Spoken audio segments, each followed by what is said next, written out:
বিসমিল্লাহির রহমানির রহিম। সীমা কিচেনপুর। আমি আজকে একটা রেসিপি নিয়ে আসছি।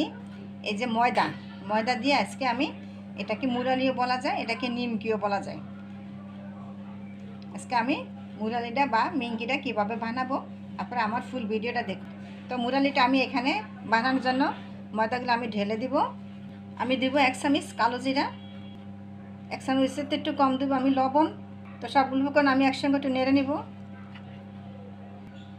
এখন আমি দেবো 5 চামচের মতন আমি সয়াবিন তেল। উপকরণ আমি একসঙ্গে মেখে একটু নিয়ে ময়ান করে নিব। তো আমি দেখুন এই যেটা ময়ান করে নিছি, দেখুন এইভাবে একটা দলা ফেঁকে নিছি। দলাটা যদি এভাবে ভেঙে যায় তাহলে মনে করে যে আমার আটাটা ভালো করে ময়ান করে হয়েছে। তো এখন আমি আস্তে আস্তে কিছু পরিমাণে পানি দিয়ে দিব। তো আমি এখানে এই যে কিছু পরিমাণে পানি দিয়ে দিব। পানি দিয়ে আস্তে আস্তে আমি এটা শক্ত একটা ডো তৈরি করে নিব। দেখুন, তো আমি একটা শক্ত একটা ডো তৈরি করে নিয়েছি। এখন আমি এটা 20 মিনিটের জন্য আমি রেখে দেব। এই যে 20 মিনিট পর ফিরে আসলাম। একদম আমার আটাটা খুব সফট হয়েছে। এখন আমি ছোটো ছোটো একটা ডো তৈরি করে নিব। আমি একটা ডো বানিয়ে নিচ্ছি, নিয়ে এটা আমি একটা রুটির মতন বানিয়ে নিব। তো এই যে একটা আমি রুটির মতন বানিয়ে নেব এভাবে। তো এই যে আমি একটা রুটি তৈরি করে নিছি। রুটিটা আমরা এই যে সাধারণ রুটির সাইডে একটু পাতলা করেছি। এখন আমি দেখুন কি করি।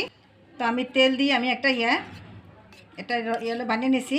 এখন আমি এই যে রুটিটার উপরে দিয়ে দিব এইভাবে। তো এই যে এভাবে আমি তেলটা আমি ব্রাশ করে নিব। তো এই যে ব্রাশ করা হয়েছে। এখন আমি এই যে আটা এভাবে ছিটকে দিয়ে দিব। দেখুন এভাবে। তো আমি এই যে রুটিটা এভাবে ভাঁজ করে নিব। দেখুন এই যে এভাবে সমান আকারে ভাঁজ করব।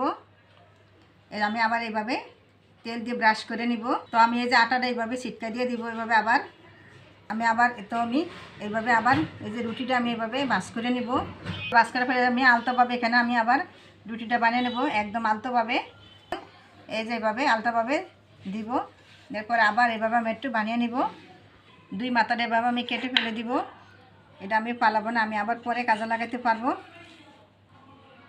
এইভাবে ছোটো ছোটো করে আমি একটা পিস করে নিব। এভাবে ছোটো করে পিস করে নিব। দেখুন এই যে, তো দেখলাম তো আমি কিভাবে এগুলো ছোটো ছোটো করে পিস করে নিয়েছি। তো দেখলাম তো এই যে আমার নিমকি পিঠাগুলো আমি কিভাবে বানাচ্ছি। তো আমি এখন ভাজবো। এখানে আমি তেলটা গরম হয়েছে, আমি সবগুলো নিমকি আমি দিয়ে দিব। তো আমি এই যে চুলার আঁচটা মিডিয়াম টু লো আঁচে রেখেছি। তা না হলে উপর দিয়ে পুড়ে যাবে, ভিতর দিয়ে কাঁচা থেকে যাবে এবং নরম থাকবে। আস্তে আস্তে আমি একে সবগুলো নিমকি আমি এভাবে একটা করে আমি উল্টিয়ে দিব। দেখুন একদম সবগুলা মুসমুসে খাস্তা হয়ে যাচ্ছে। তো দেখুন এই যে আমার নিমকিটা হয়েছে। এখন আমি সবগুলো নিমকি আমি তুলে ফেলবো। তো আমার দেখুন এই যে মুসমুসে নিমকিগুলো আমার হয়েছে একদম কত সফট। এই দেখুন একদম গুঁড়া গুঁড়া হয়ে যায়। আপনারা আমার মতন এভাবে বানিয়ে খেয়ে আমাকে কমেন্ট করুন প্লিজ। আমার এই ভিডিও যদি ভালো লেগে থাকে আমার চ্যানেলটাকে লাইক কমেন্ট করুন। নতুন হয়ে তাহলে সাবস্ক্রাইব করুন। আল্লাহ হাফেজ।